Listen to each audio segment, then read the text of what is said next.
সবাইকে স্বাগত দীপ্ত সংবাদে। সাথে রয়েছে দোলা ডলরেজ। শুরুতেই জানাবো সংবাদ শিরোনাম। টানা বৃষ্টিতে বিভিন্ন স্থানে জলাবদ্ধতা, ফেনীতে অন্তত ৩০ গ্রাম প্লাবিত, চোখ রাঙাচ্ছে বন্যা। বগুড়ায় শ্বশুর ও পুত্রবধূকে নির্মমভাবে হত্যা, ঘটনা তদন্তে মাঠে নেমেছে পুলিশ ও পিবিআই।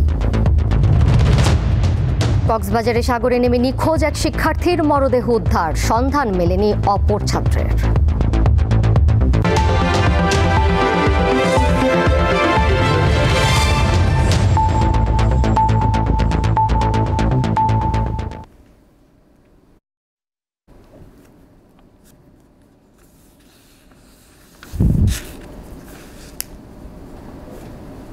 বর্ষার বৃষ্টি চোখ রাঙাচ্ছে বন্যার, বিশেষ করে ফেনীর অবস্থা সবচেয়ে খারাপ।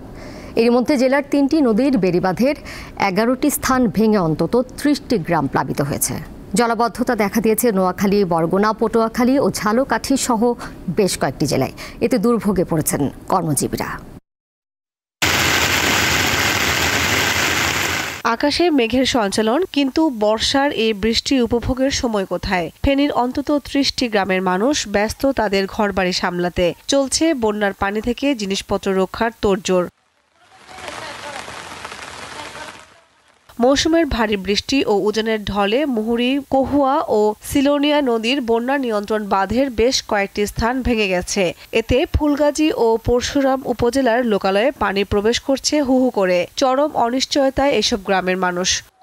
পানির টেনশনে ঘুমাতে পারি নাই।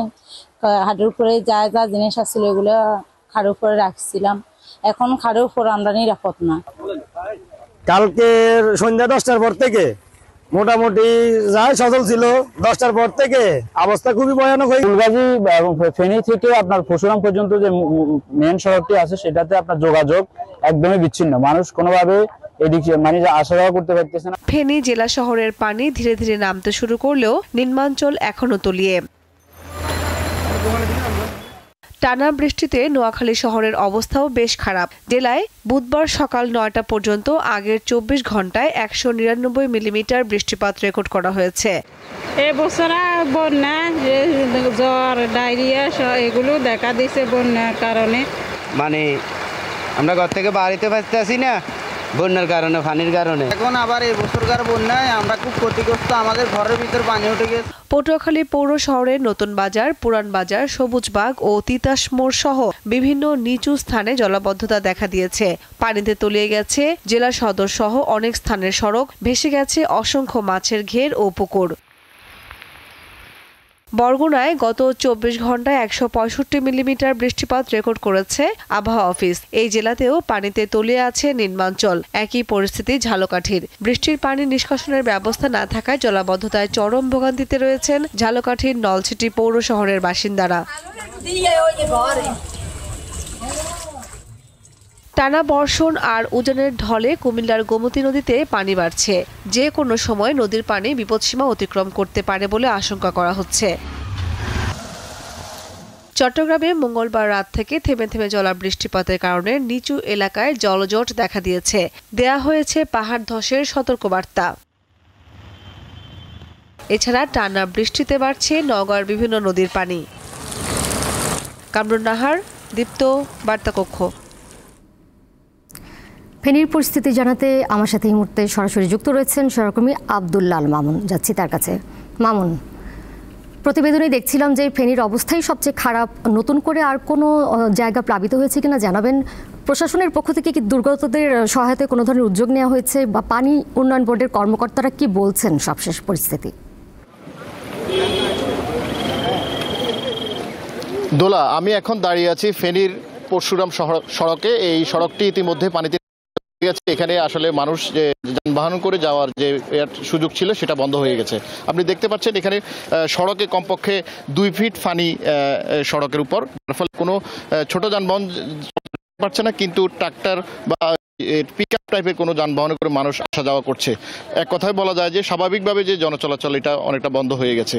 আর একটা বিষয় আপনাকে জানাতে চাই যে ফেনীতে গত ২৪ ঘন্টায় 539 মিলিমিটার বৃষ্টিপাত রেকর্ড করা হয়েছে, 539 মিলিমিটার বৃষ্টিপাত রেকর্ড করা হয়েছে। সেখানে মুহুরী নদীর যে বাঁধ ভেঙে যাওয়ার ফলে মুহুরী নদীর পানি বিপদসীমার 130 সেন্টিমিটার উপর দিয়ে প্রবাহিত হচ্ছে। এখানে জেলা প্রশাসনের পক্ষ থেকে 131টি আশ্রয়কেন্দ্র খোলা হয়েছে। 31টা আশ্রয়কেন্দ্রের মধ্যে 19টি আশ্রয়কেন্দ্রে ইতিমধ্যে 1532 জন আশ্রয় নিয়েছে। এছাড়া 15,350 জন মানুষ বন্যা কবলিত, যার ফলে এই এলাকার মানুষ সীমাহীন দুর্ভোগে তারা দিনাতিপাত করছে। আপনাকে যেটি জানাতে চাই যে পানি উন্নয়ন বোর্ড প্রতি বছরেই এই বাঁধগুলো মেরামত করে, আর বাঁধগুলো বন্যা আসলে আবার এই বাঁধগুলো ভেঙে যায়। বারবার মেরামত আর মেরামতের বৃত্তেই কিন্তু এই এলাকার মানুষগুলোর জীবন। তারা যেটি প্রত্যাশা করে যে প্রতিনিয়ত আমরা যখন সংবাদ কভার করতে আসি, তারা আমাদের কাছে বারবারে দাবি করে যে আমরা শুধুমাত্র এই ভোগান্তির শিকার হচ্ছি এবং জীবন সম্পদ হানি হচ্ছে, কিন্তু এই টেকসই যে বাঁধ নির্মাণ, এই বাঁধ নির্মাণের জন্য সরকারের পক্ষ থেকে ভালো কোনো পদক্ষেপ তারা এখনো দেখতে পাচ্ছেন না। তাদের দাবি হলো যে এখানে একটি টেকসই বন্যা নিয়ন্ত্রণ বাঁধ নির্মাণ করার, তারা তাদের যে কষ্ট, দীর্ঘদিনের দুর্দশা, এই দুর্দশা থেকে তারা মুক্তি পেতে চান। আমি কথা বলেছিলাম জেলা প্রশাসকের সাথে। জেলা প্রশাসক সাইফুল ইসলাম আমাকে জানিয়েছেন যে জেলা প্রশাসনের পক্ষ থেকে সর্বোচ্চ ব্যবস্থা নেওয়া হয়েছে। আশ্রয়কেন্দ্রগুলোতে খাওয়ার, শুকনো খাবার, আবার তৈরি করা খাবার বিতরণ করা হচ্ছে। এ ছিল আমার কাছে ফেনীর ফুলগাজী থেকে বন্যা পরিস্থিতি সর্বশেষ। ফেনী থেকে সরাসরি যুক্ত ছিলেন সহকর্মী আব্দুল্লাহ আল মামুন। এদিকে টানা বৃষ্টিতে খুলনা শহরে জলাবদ্ধতার সৃষ্টি হয়েছে। বুধবার মধ্যরাত থেকে বৃষ্টিতে শহরের বেশিরভাগ সড়ক পানির নিচে, গৃহবন্দী হয়ে পড়েছে মানুষ, বন্ধ রয়েছে দোকানপাট। বিস্তারিত জানাতে যুক্ত হয়েছেন সহকর্মী ইয়াসিন আরাফাত। ইয়াসিন, মানুষের দুর্ভোগ তো নিশ্চয়ই চরমে, এখনকার পরিস্থিতি জানাবেন, বৃষ্টি কি এখনো হচ্ছে?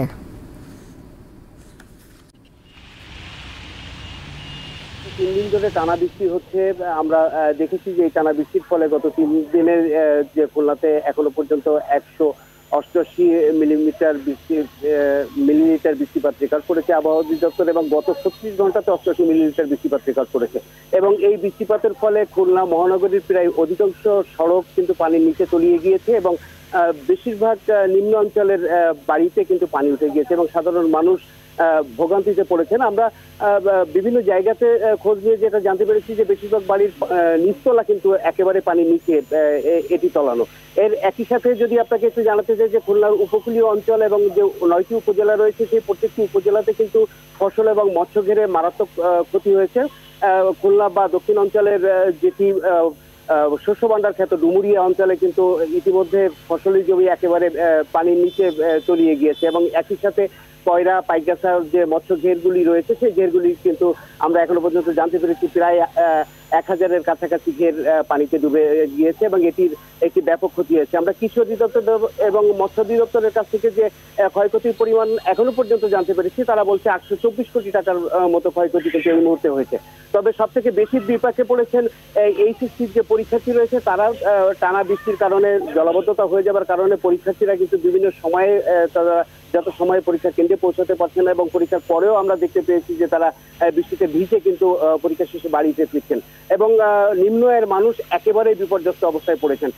তারা কাজ পাচ্ছেন না, বিশেষ করে রিক্সা এবং টেম্পো চালক যারা রয়েছেন, তারা কিন্তু তাদের যানবাহন নিয়ে রাস্তায় বের হতে পারছেন না, এবং তারা কোনোভাবেই তাদের আয়ের সংস্থান করতে পারছেন না। এই বিষয়টির মূল কারণ যেটি হচ্ছে, সেটি হচ্ছে খুলনার যে সড়ক উন্নয়নের কাজ চলছে গত 3-4 বছরেরও বেশি সময় ধরে, সেই সড়কের কাজের অত্যন্ত ধীরগতি, এবং খুলনার নগরীর যে পয়ঃনিষ্কাশনের জন্য 22টি খাল রয়েছে, সেই 22টি খাল কিন্তু বেশিরভাগই খাল দখল হয়ে গিয়েছে, এবং সেটি ভরাট করে আবাসিক প্রকল্প গড়ে উঠেছে। এই খালগুলি যত সময় না বাঁধগুলি অপসারণ করা হবে, জলাবদ্ধতা থাকতেই থাকবে। তবে অভিজ্ঞ মহল তারা ধারণা করছেন দ্রুততম সময়ে এই খালগুলি যেন অপসারণ করা হয় এবং খুলনার বাসীকে জলাবদ্ধতার হাত থেকে মুক্তি দেওয়া হয়। এটি ছিল খুলনা থেকে সর্বশেষ অবস্থা। দোলা, সরাসরি যুক্ত ছিলেন সহকর্মী ইয়াসিন আরাফাত। মৌসুমী বায়ুর প্রভাবে ঢাকাতেও চলছে থেমে থেমে বৃষ্টি। এতে কোথাও কোথাও জলাবদ্ধতা দেখা দিয়েছে, সেই সঙ্গে বেড়েছে নাগরিক দুর্ভোগ। আবহাওয়া অফিস জানায় আগামীকাল থেকে বৃষ্টিপাত কিছুটা কমে আসতে পারে।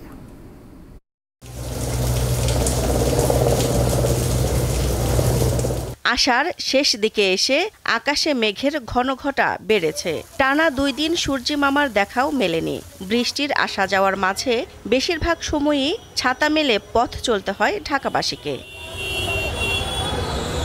এই বৃষ্টির সঙ্গে আবার সখ্যতা ঢাকার জলাবদ্ধতার। তাই বৃষ্টি হবে আর ঢাকার সড়ক পানিতে তলিয়ে যাবে না, সেটা কি করে হয়? বুধবার সকালে new market, Dhanmondi hawkers market সহ বিভিন্ন এলাকায় যেতেই দেখা মিলল জলাবদ্ধতা নামক জনদুর্ভোগের।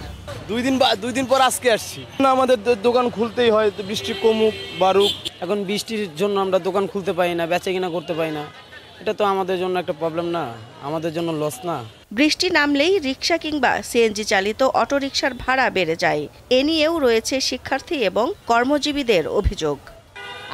এখন আমি আজকে রিকশা দিয়ে আসছি, দাম 10 টাকা করে বাড়ছে। বৃষ্টির লেগে জামজট, বিভিন্ন জায়গায় জামজট হয়ে থাকে, এর লেগে একটু ভাড়াটা একটু বেশি নেয়। আবহাওয়া অধিদপ্তর জানায়, পশ্চিমবঙ্গে সৃষ্ট লঘুচাপ ও মৌসুমী বায়ুর সক্রিয় প্রভাবে এ বৃষ্টিপাত হচ্ছে। আজকের পর থেকে বৃষ্টিপাতের প্রবণতাটা অনেকটাই কমে আসবে। তবে যেহেতু জুলাই মাসটা হচ্ছে মাসের মধ্যে সবচেয়ে বৃষ্টিবহুল মাস, কম বেশি বৃষ্টিপাত থাকবে। তবে দেখা যাবে যে আগামী 2-3 দিন হয়তো একটু কমবে, তারপরে আবার 12-13 তারিখের পর থেকে আবার বৃষ্টিপাতের প্রবণতা আবার বাড়ার সম্ভাবনা আছে। বুধবার সকাল 9টা পর্যন্ত আগের 24 ঘন্টায় ঢাকায় 77 মিলিমিটার বৃষ্টিপাত রেকর্ড করা হয়েছে। দিলশা দানি, দীপ্ত সংবাদ, ঢাকা। বগুড়ার দুপচাচিয়াতে শ্বশুর ও পুত্রবধূ হত্যার ঘটনা ঘটেছে। গতরাতে আফতাব ও তার পুত্রবধূ নিজ নিজ শয়নকক্ষে শুয়ে পড়ে। আজ সকালে রিভার 5 বছর বয়সী শিশুকন্যা মা ও দাদার নিথর দেহ দেখতে পেয়ে স্বজনদের জানায়। খবর পেয়ে দুপচাচিয়া থানা পুলিশ এসে মরদেহগুলো উদ্ধার করে। পুলিশের ধারণা, মঙ্গলবার রাতের কোনো এক সময় দুর্বৃত্তরা বাড়িতে এসে আফতাবকে দড়ি দিয়ে ও রিভাকে ওড়না দিয়ে গলায় ফাঁস দিয়ে হত্যা করে। ঘটনা তদন্তে মাঠে নেমেছে পুলিশ ও পিবিআই।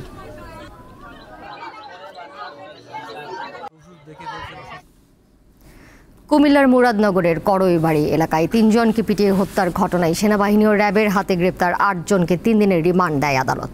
সকাল 11:30টার দিকে কারাগার থেকে চিফ জুডিশিয়াল 11 নং আমলি আদালতে তোলা হয়।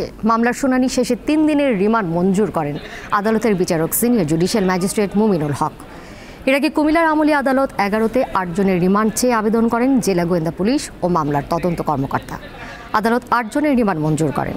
এর আগে চাঞ্চল্যকর হত্যা মামলাটি জেলা পুলিশের গোয়েন্দা শাখায় হস্তান্তর করা হয়েছে।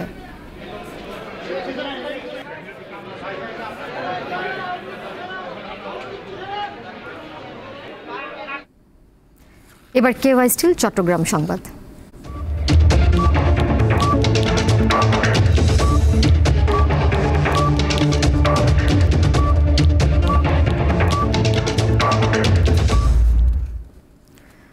কক্সবাজারের সাগরে নেমে নিখোঁজের একদিন পর চট্টগ্রাম বিশ্ববিদ্যালয়ের শিক্ষার্থী আসিফ আহমেদের মরদেহ উদ্ধার করা হয়েছে।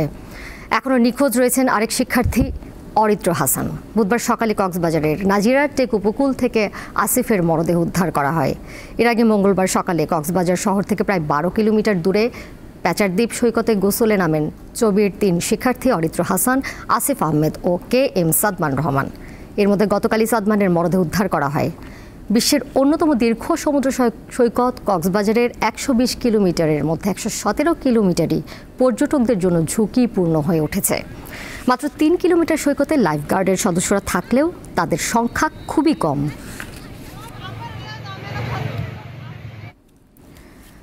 চট্টগ্রাম মহানগরী বাকুলিয়ার বিভিন্ন এলাকায় অভিযান চালিয়ে চুরি হওয়া 7.5 ভরি স্বর্ণালংকার ও মোবাইল সহ একজনকে গ্রেপ্তার করেছে পুলিশ। গতকাল থানায় অভিযোগের 7 ঘন্টার মধ্যে তথ্য প্রযুক্তির সহযোগিতায় বাকুলিয়ার লিজা কলোনি থেকে বাঁশখালীর জলদি এলাকার ফতে মাহমুদের ছেলে নূর হোসেন কালুকে গ্রেপ্তার করা হয়। বিকেলে সিএমপি দক্ষিণের উপ পুলিশ কমিশনার আলমগীর হোসেন সংবাদ সম্মেলনে জানান, স্বপ্না রানী ধর নামের এক নারী 7 জুলাই বিয়ের অনুষ্ঠানে যাওয়ার সময় বাকুলিয়া এলাকা থেকে তার ব্যাগ চুরি হয়ে যায়। ব্যাগের ভেতর কাপড় ছাড়াও ছিল 7.5 ভরি স্বর্ণালংকার ও একটি মোবাইল। পুলিশ জানায়, এই গ্রেপ্তার আসামি নূর হোসেন কালুর বিরুদ্ধে সিএমপির বিভিন্ন থানায় ডাকাতি, চুরি ও অস্ত্র আইনে 13টি মামলা রয়েছে।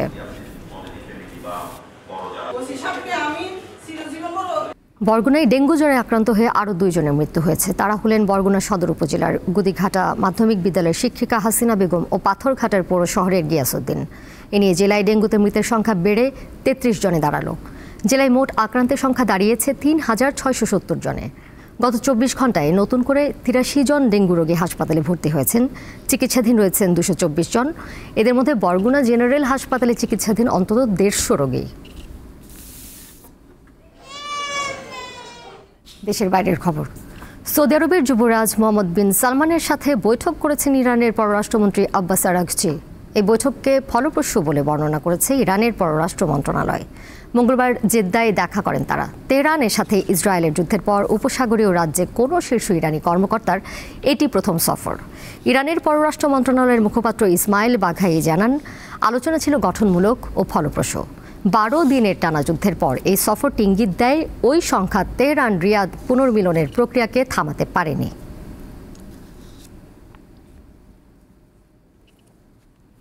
শেষ করব দীপ্ত সংবাদ, যাবার আগে শিরোনামগুলো জানিয়ে দেব আরও একবার। টানা বৃষ্টিতে বিভিন্ন স্থানে জলাবদ্ধতা, ফেনীতে অন্তত 30 গ্রাম প্লাবিত, চোখ রাঙাচ্ছে বন্যা। বগুড়ায় শ্বশুর ও পুত্রবধূকে নির্মমভাবে হত্যা, ঘটনা তদন্তে মাঠে নেমেছে পুলিশ ও পিবিআই। কক্সবাজারে সাগরে নেমে নিখোঁজ এক শিক্ষার্থীর মরদেহ উদ্ধার, সন্ধান মেলেনি অপর ছাত্রের। এই ছিল এখনকার মতো। পরের সংবাদ দেখবেন সন্ধ্যা 6:40। এছাড়াও আরও তথ্য এবং বিনোদনের নানা খবরাখবর জানতে যুক্ত থাকুন দীপ্ত ডিজিটাল প্ল্যাটফর্মে। ধন্যবাদ সবাইকে এতক্ষণ সাথে থাকার জন্য।